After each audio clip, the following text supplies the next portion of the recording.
Bulletin में सबसे पहले आपको बताएं, इस्लामाबाद हाई कोर्ट ने अल अजीजिया स्टील मिल्स और एवनफील्ड रेफरेंस में नवाज शरीफ की सजा के खिलाफ अपीलें बहाल कर दी।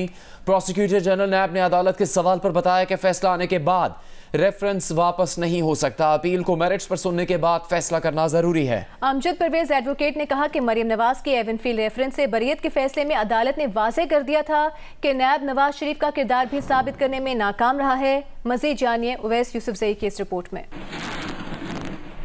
चीफ जस्टिस आमिर फारूक और जस्टिस मियां गुल हसन औरंगजेब पर मुश्तमिल बेंच ने नवाज शरीफ की अपीलें बहाल करने की दरखास्तों पर समाअत की। प्रोसिक्यूटर जनरल नैब सैयद एहतशाम कादिर ने कहा, रेफरेंस वापस लेने की गुंजाइश सिर्फ उस सूरत में है जब फैसला ना सुनाया गया हो और केस ट्रायल की स्टेज पर हो। जब फैसला सुनाने के बाद अपील एडमिट हो जाए तो उस पर दलाइल सुनने के बाद फैसला सुनाना जरूरी है। अगर इश्तेहारी ने अदालत के सामने सरेंडर कर दिया है तो अपील बहाल होनी चाहिए। अपीलें बहाल करने पर हमें कोई एतराज नहीं। मीडिया पर तासुर दिया गया जैसे नैब ने सरेंडर कर दिया है, ऐसा नहीं है। प्रोसिक्यूटर की जिम्मेदारी है कि अगर कोई शहादत मुल्जिम के हक में जाए तो उसे भी ना छुपाए। प्रोसिक्यूटर ने रियासत के मफाद को देखने के साथ इंसाफ की फराहमी भी देखनी है। उसे मुल्जिम के लिए मुतासिब नहीं होना चाहिए। जस्टिस मियां गुल हसन औरंगजेब ने पूछा, क्या आप जजमेंट के हक में दलाइल देंगे? प्रोसिक्यूटर जनरल नैब ने कहा, अपीलें बहाल हो गयी तो फिर शवाहिद का जायजा लेकर अदालत में मौक़िफ़ इख्तियार करेंगे।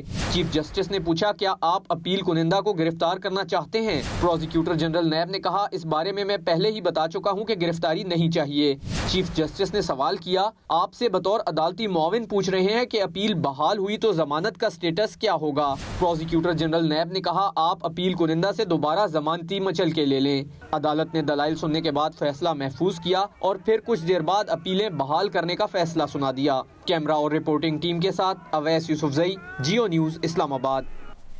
तहरीक इंसाफ के रहनुमाओं असद कैसर और अली मोहम्मद खान ने मौलाना फजलुर रहमान के घर जाकर उनसे मुलाकात की।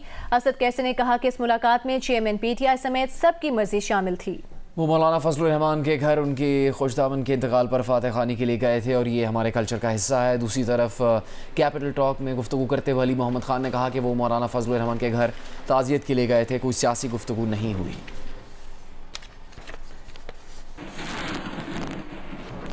खैबर पख्तूनख्वा के निगरान वज़ीर ख़ज़ाना अहमद रसूल बंगश ने कहा है कि सूबे को माली मुश्किलात का सामना है।